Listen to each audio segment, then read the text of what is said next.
All right. Hello, everyone. This is our action research project with myself, Nelson, and Andrew. And over the next few minutes, we will go over what topic we have decided upon, how we've acted upon our research, what we found, what were the benefits of this whole process, and really the importance of this topic as a whole. So first, we'll go over our problem statement and really looking at the background of what we found, how we found it, and what was really the main driving point to what we decided on. So, the statement of the research problem. We ended up deciding on universal design for learning because really, based on what we've learned throughout our experience at Teachers College and maybe some experiences that we've had outside of Teachers College, universal design for learning is a really, really important idea. And to me, it's one of the most important, especially in today's age as educators, because UDL is really influential to some students, especially with the way that some students might learn at different levels than others. We really got to try and accommodate for those students. So that's where UDL really comes into play, and I really find that it's effective, and that's why with myself and my group members, we've really decided that'd be a good area to focus on for this research. But to be particular, I had an experience in my previous placement with a student who was on an IEP. She was using her iPad, but as I got to teach more and in communication with my associate, I did see benefits to the whole class being involved with iPads because we did have iPads as well, and we did have iPads as and as access to the whole class. So I really did. Oh, that's UDL. So I figured, you know what, that'd be very good to have the topic on. So then we thought that'd be a great opportunity to learn because again, as teachers, we're always learning. There's never going to be everything that we know. That's never going to happen. Um, and then obviously there's the time management. Time management is a big impact on just everything in general, not just specifically to UDL, because there's students that work at different grade levels. There's students that are more hands-on. Some students are more, they need to sit down and read. So you put all that together, students really are very different, and we have to try and accommodate for that. UDL is the big driving point on that, and we relate that back to technology because there's apps that I've used, Nearpod, and other forms of UDL that can help students learn in a proper learning environment. So that was really our driving point and the basis of our statement. The research question that we decided upon was, how can iPad or apps be used as a tool for UDL, Universal Design for Learning? And that is really something that we wanted to be specific, but also broad, so we had a good range of research that we could look at. So I thought that was appropriate for us to go about our research and see what we can find. Some definitions and central and relevant terms that we decided upon. Obviously, differentiated instruction, which is a framework or philosophy for effective teaching that involves providing all students within their diverse classroom community of learners a range of different avenues to understand new information. So you're really trying to find different ways to engage all students, to interact all students, and to make sure everyone's learning. UDL, obviously the main point of our topic, is a way of thinking about teaching and learning that helps give us an equal opportunity to succeed. Classroom management. It could be defined as the methods and strategies as an educator uses to maintain a classroom environment that is conducive to student success and learning. A common way of establishing classroom management is making sure students feel they're in an environment that allows them to achieve. So there's that, and then Nearpod, which is a specific example that we decided to give. So it's an engagement platform where you can run interactive lessons. Very important, very influential. And some of the feedback that we got as the weeks went on, as we incorporated in our comments, was really helpful and positive. So it helped us reinforce we were on the right track. It gave us some suggestions, what we needed to do, what we needed to improve on, and it really helped us build each week as we were going through these activities. And we started with some annotated bibliography research. So we found some great resources, and one of them was a little bit more broad, but it was about universal design for learning and technology. So it was specific enough that we learned about instructional strategies, instructional design, technology, and how UDL supports students in all different ways. Another article we found was about e-reading technology, but it helps educators facing literacy challenges. But again, being specific in literacy, it talks about UDL and being specific with UDL towards literacy. And another literature annotated bibliography that we found was a resource that talks about inclusive classrooms in UDL. Inclusive classrooms are extremely important, and this is really trying to get to all different types of learners, and this resource really helps with that. So I find it really, really important for students to engage with UDL in inclusive classrooms because, well, not only to have a wide range for our research, but to really see the different opinions as well.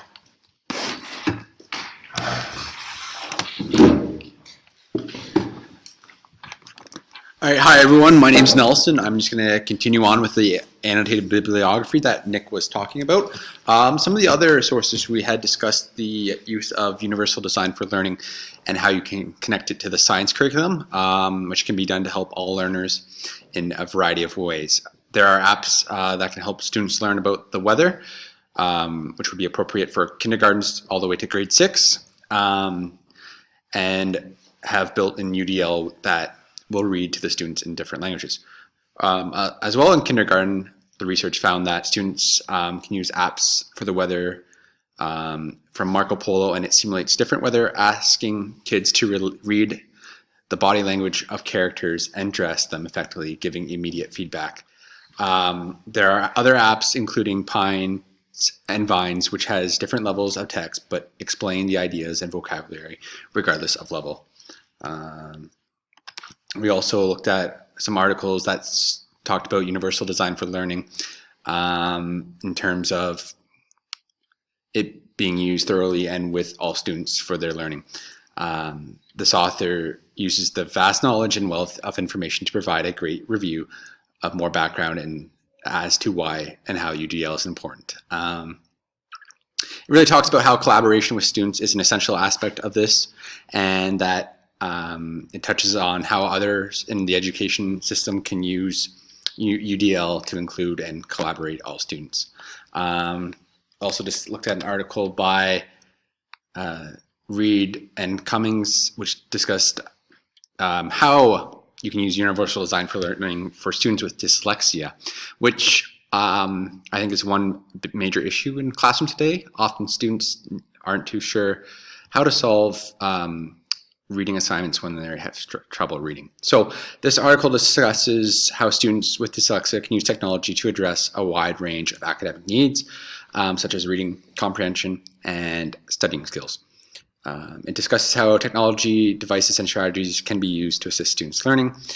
It really discusses how iPads have the ability to be customized to suit the needs of each individual learner. So really looking at what apps can be used to help students with dyslexia. There are a lot of them out there.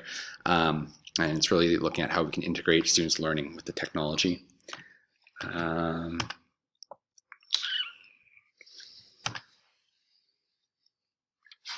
As well, there are one by discussing the benefits of technology as a tool to enhance student learning. Some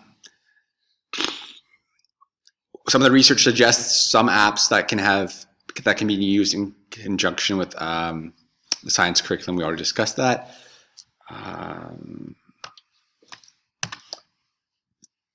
And lastly, so just to wrap everything up, there you can really use technology devices such as iPads, apps, and other forms of technology can be used to enhance the learning of students. And this relates to UDL, as we see the research saying that the use of technology can really help integrate all students into the learning process, which really is the ultimate goal of UDL. Okay.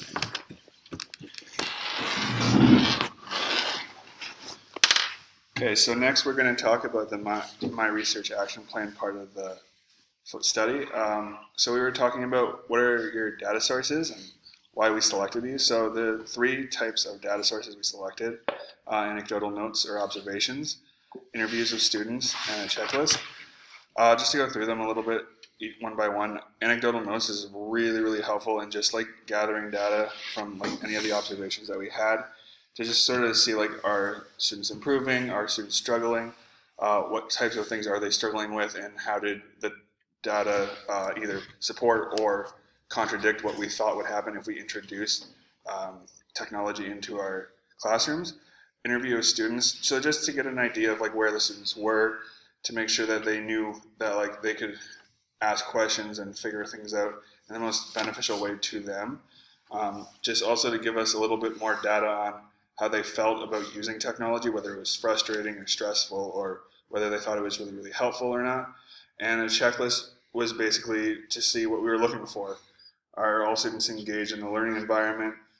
Are iPads or apps used well, or are they more of a distraction for other students? Are they more of a problem for some students than others? Stuff like that. So the next slide, we were talking about triangulation, validity, and reliability. So we talked about techniques that we use were question and answer with one another to see if we all thought the data sources of anecdotal notes, interviews, checklists would be useful. We did research on the importance of the 3 data sources and what they mean and how they can relate to our research question and action research in general. We made up certain scenarios to ensure these data sources would provide the usefulness that we need for our research and that we would be able to appropriate in all the different areas. Another technique that we use to ensure triangulation, validity, and reliability of the sources is we asked people in the education field that we all knew and got their point of view on the truthfulness. So whether if we asked people, would they be honest with us? Would they want to actually do the research? Would they want to be a part of the research? And just if the desired results could and would be received, and the effectiveness on students. So participants and setting. So for the participants, it of course would be students, because they would be the ones benefiting or not benefiting from the use of technology and UDL in the classroom. So we also talked about making sure that we got input from the resource teacher and the principal, just for the purpose of giving us guidance and resources to like what apps they found useful in their teaching practice, or what were really, really helpful for differentiating just specific needs in the classroom. As well, we thought we'd talk to the parents, maybe get an understanding of the types of students we were looking at, whether technology was available at home, whether they were really good with technology or not. And also how to maintain confidentiality, how we ensure confidentiality. Well, we'll ensure participants' privacy and confidentiality is maintained by keeping data locked in a locked cabinet where others can't access it. We will remove identifiers such as student names from the interview anecdotal notes. And once we are finished with our data, we will shred any paper data and erase any audio and video recordings.